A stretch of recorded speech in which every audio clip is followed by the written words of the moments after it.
আসসালামু আলাইকুম, আমি doctor Arshadul Islam, head of admission ওয়েলিশ এডুকেশন গ্রুপ। সো আজকে ভিডিওতে আমি তোমাদের তাজিকিস্তানের ওয়েদার, তারপরে এখানে ফুড, এখানে কালচার অ্যাডাপ্টেশন সম্পর্কে তোমাদের বিস্তারিত বলার চেষ্টা করব। তাজিকিস্তান একটা সেন্ট্রাল এশিয়ান কান্ট্রি। এটা প্রিভিয়াসলি সোভিয়েতের আন্ডারে ছিল, মানে বর্তমান যে রাশিয়া ছিল এটা প্রিভিয়াসলি যে সোভিয়েত ছিল সেই সোভিয়েতের একটা কান্ট্রি। সো এই দেশের ওয়েদারটা মোটামুটি আমার কাছে খুবই ভালো লেগেছে। আমি প্রায় 10 মাস যাবত এখানে আসছি।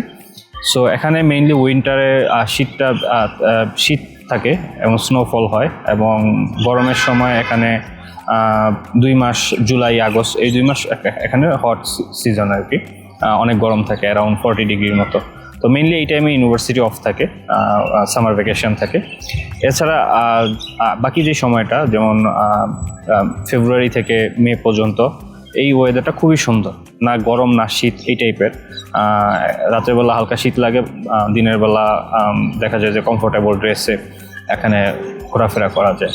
এছাড়া ইউনিভার্সিটি হোস্টেল সম্পর্কে যদি বলি, এখানে স্টুডেন্ট লাইফ সম্পর্কে, সেটা হচ্ছে এখানে সব স্টুডেন্ট যারা আছে, ইন্টারন্যাশনাল লোকাল সব স্টুডেন্টই মেইনলি ইউনিভার্সিটি ডরমিটরিতেই থাকে। তারা বাইরে, খুব কম স্টুডেন্টই বাইরে থাকে।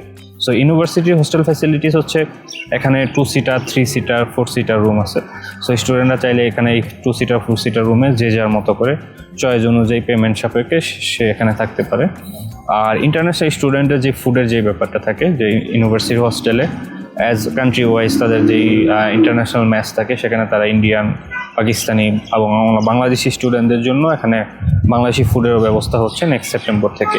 যেহেতু বাংলাদেশি স্টুডেন্টরা লাস্ট 1 বছর যাবত এখানে আসতেছে, এবং অলরেডি 50+ বাংলাদেশি স্টুডেন্ট তাজিকিস্তানে পড়তেছে MBBS, এবং নেক্সটে আরও অনেক স্টুডেন্ট আসবে। সেক্ষেত্রে ইউনিভার্সিটি এই জিনিসটা আসলে তারা বিবেচনায় এনেছে যে বাংলাদেশি স্টুডেন্টদের জন্য তারা ফুডের যে বিষয়টা, সেই জিনিসটা তারা সলভ করবে। আর এভারেজ যদি কালচার ডিফারেন্স বলি, তাজিকিস্তানের সাথে আসলে বাংলাদেশে আমি ওই রকম আসলে কোনো ডিফারেন্স পাইনি। কিছু ক্ষেত্রে আমি তাজিকদের কালচারটা আমি আরও বেশি অ্যাপ্রিসিয়েট করি বাংলাদেশিদের চেয়ে।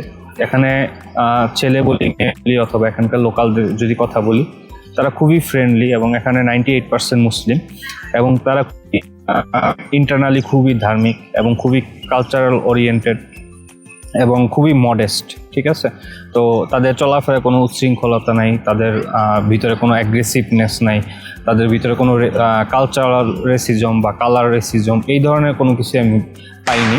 এবং তারা এখানে যে যার মতো করে ধর্ম পালন করে, কোনো রেস্ট্রিকশন নেই।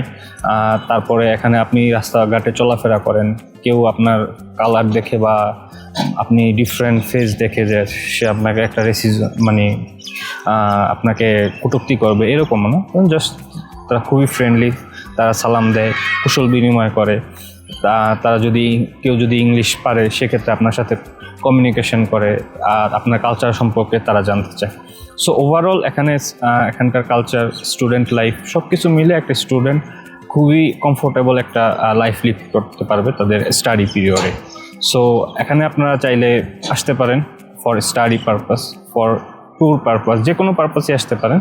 আপনি এই দেশটাকে অবশ্যই আপনার ভালোবেসে ফেলতে পারবেন।